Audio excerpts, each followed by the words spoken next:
Chapter 12. It was late when I returned to what was now my home. After I was first trapped in my hawk body, Jake had removed an outside panel that led into the attic of his house. I flew in through the opening. It was a typical attic. There were some dusty old cardboard boxes full of Jake and Tom's old baby clothes. There were open boxes of Christmas lights and decorations. There was a chest of drawers, with a top that had been scarred by something or other. Jake had opened one of the drawers in the chest and packed it with an old blanket. It was nice of him. Jake has always been a decent guy. In the old days, he used to protect me from the punks at school who liked to beat me up. The old days, when I still went to school. How long ago had it been? A few weeks? A month? Not even. There was a Rubbermaid dish in a corner where no one was likely to see it. I was hungry. I clutched the dish with my left talon and pried the lid off with my hooked beak. Meat and potatoes and green beans. The meat was hamburger. I don't know how he arranged to get the food. His mom probably thought he was sneaking scraps to his dog, Homer. I hadn't told him yet, but I couldn't eat the vegetables or the potatoes. My system couldn't deal with much, except meat. The hawk, was a predator. In the wild, hawks live on rat and squirrel and rabbit. I ate some of the hamburger. It was cold. It was dead. It made me feel bad to be eating it, but it filled me up. But it wasn't dead meat that I wanted. I wanted live meat. I wanted living, breathing, scurrying prey. I wanted to swoop down on it and grab it with my razor talons and tear into it. That's what I wanted, what the hawk wanted.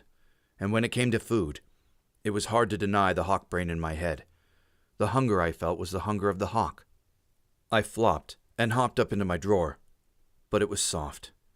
And what my hawk body wanted was not the warmth and comfort of the blanket. Hawks make nests of sticks. Hawks spend their nights on a friendly branch, feeling the breeze, hearing the nervous chittering of prey, watching the owls hunt. I hopped up out of the drawer. I couldn't stay there. I was so tired I was past being able to rest. I was restless. I flew back out into the night. Hawks are not usually nocturnal. The night belongs to other hunters, but I wasn't ready to rest.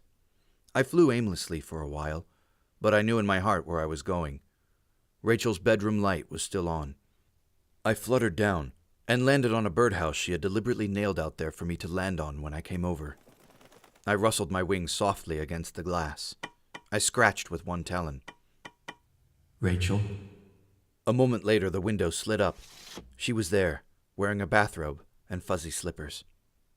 "Hi," she said. "I was worried about you." Why? I asked, but I knew the answer. "We weren't very sensitive this afternoon," she said. She spoke in a whisper. We couldn't have her mother or one of her little sisters overhear her having a one-sided conversation with no one. Don't be silly, I said. You guys barely escaped being, you know. "Come inside. I have my bedroom door locked."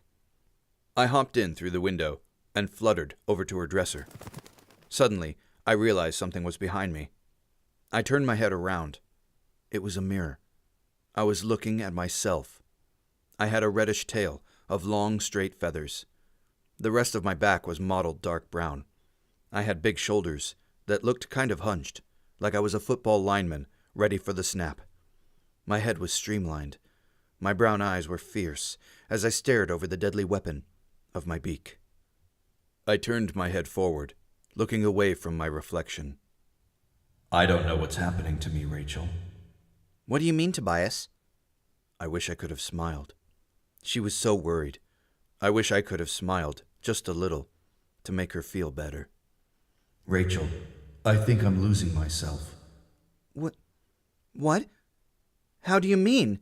she asked. She bit her lip and tried not to let me see. But of course, hawkeyes miss nothing. Today, the hawk we freed. She was there, at the lake. I wanted to go with her. I felt like I belonged with her. "You belong with us," Rachel said firmly. "You are a human being, Tobias." How can you be so sure? I asked her. Because what counts is what is in your head and in your heart, she said with sudden passion. A person isn't his body. A person isn't what's on the outside. Rachel, I don't even remember what I looked like. I could see she wanted to cry. But Rachel is a person with strength that runs all the way through her. Maybe that's why I came to see her. I needed someone to be sure. I wanted someone to let me borrow a little of their strength. She went over to her nightstand and opened the drawer. She rummaged for a minute, then came back to me. She was holding a small photograph. She turned it so I could see. It was me. The me I used to be.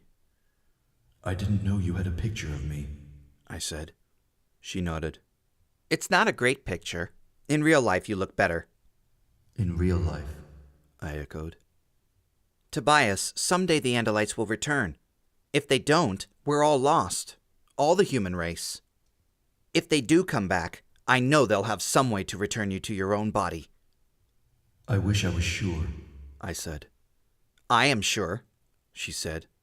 She put every ounce of faith into those 3 words. She wanted me to believe, but I could see the tears that were threatening to well up in her eyes as she lied. Like I said, hawks don't miss much.